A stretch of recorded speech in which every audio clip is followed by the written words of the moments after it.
شب جمعہ آؤ, دعائے کمیل پڑھو, اور یہ دلیل دو رب کے دربار میں کہ خدا میں تیرا سویا ہوا بندہ نہیں ہوں, میں تیرا جاگا ہوا بندہ ہوں. امیر المومنین کا جملہ اپنی آخری صبح جو علی نے دیکھی, فرمایا صبح نوید تو گواہ رہنا, تو نے کبھی بھی علی کو سوتا ہوا نہیں دیکھا, نہ علی کا جسم کبھی راہ خدا میں سویا, نہ علی کی روح کبھی راہ خدا میں سوئی. کہ جب بھی وقت عبادت تھا علی کا جسم جاگا ہوا تھا. اب یہ راہ سلوک ہے جو بڑی کٹھن منزل ہے. دوسرا ہے راہ جاذبہ, وہ یہ طریق جس میں آپ بیٹھے ہوئے ہیں. جذب کا راستہ انسان کو ایک رات میں 100 سال کے سفر کو طے کرواتا ہے. کتنی محنتوں سے مثلا شمر نے حج کیے ہوں گے, صفین میں جنگ لڑی ہوگی, نمازیں اس بندے خدا نے پڑھی ہوں گی.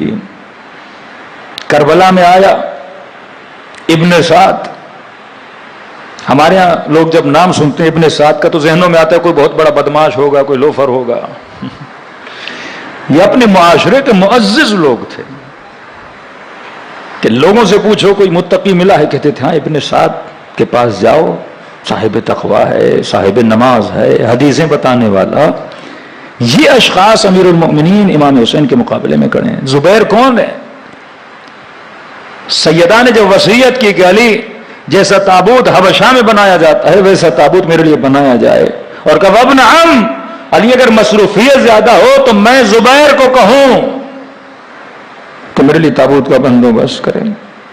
کا بہت قریب تھا کہ منا حلال بیت بنتا, لیکن وہی زبیر جنگ جمل میں مولا کے مقابلے میں. یہ عام افراد نہیں ہیں, انہوں نے بہت سلوک کا راستہ طے کیا.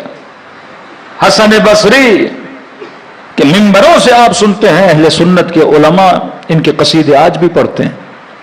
ان کے راہ زہد میں اور عرفان میں جو ان کا تصوف ہے اس میں حسن بصری کا بہت بڑا نام ہے. لیکن یہی حسن بصری جنگ صفین امیر المومنین کا ساتھ نہیں دیتا. اب کوئی ایک ہے جس کا نام وہب قلبی ہے, زندگی میں اس نے ایک حج نہیں کیا, ایک روزہ نہیں رکھا, لیکن حسین نے اتنا جذب کیا کہ کئی نمازیوں پہ بھاری پڑ گیا, کئی حاجیوں پہ بھاری پڑ گیا نا. چند دنوں میں سے صدیوں کا سفر امام حسین نے طے کروایا. یہ وہ حقیقت خانقاہ حسین ہے کہ جہاں آتے ہو اور امام حسین آپ کو صدیوں کا سفر طے کرواتے ہیں.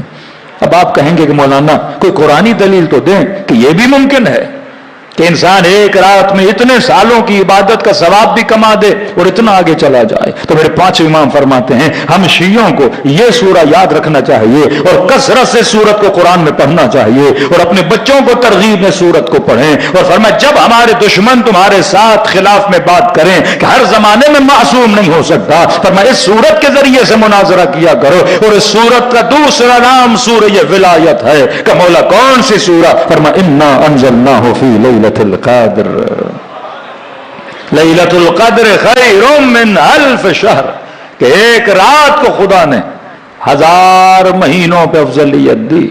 میتھ کے جو بچے ہیں وہ ملٹی پلائی کر کے دیکھیں, ایک مہینے کو ملٹی پلائی بائی 1000 کریں تو 82 سال بنتے ہیں. ایک رات کا ثواب 82 سال کی عبادت کے برابر ہے. کون ہے جو اس رات میں آپ کو جذب کرتا ہے؟ امام ہادی بیمار ہوئے, اپنے صحابی کو پیسے دیے, کہ کربلا جا تحت قبۃ الحسین, حسین کے روزے کے نیچے کھڑے ہو کر میرے لیے دعا کر. امام کو کہا مولا آپ امام معصوم, آپ مجھے کہاں بھیج رہے ہیں کربلا؟ کہ تجھے نہیں پتا حسین کے قبے کے نیچے مانگی گئی دعا کو خدا کبھی رد نہیں کرتا.